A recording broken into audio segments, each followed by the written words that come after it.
Sulmet me dron nga Ukraina në drejtim të Moskës janë bërë tashmë të përditshme. Të mërkurën, për të tretën ditë me radhë, kryeqyteti rus u përball me një tjetër valë shpërthime shajrore, duke detyruar mbylljen e përkohshme të shumicës së aeroporteve ndërkombëtare.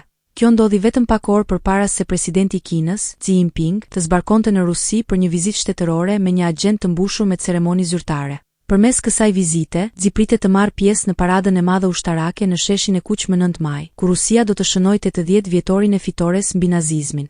Kremlini e ka përshkruar pjesëmarrjen e udhëheqësit kinez si një sinjal të qartë se Rusia nuk është e izoluar ndërkombëtarisht. Sipas autoriteteve ruse, 28 lider botëror janë ftuar në këtë ceremoni, duke përfshirë edhe përfaqësues të ushtrisë kineze që do të marshojnë në shesh.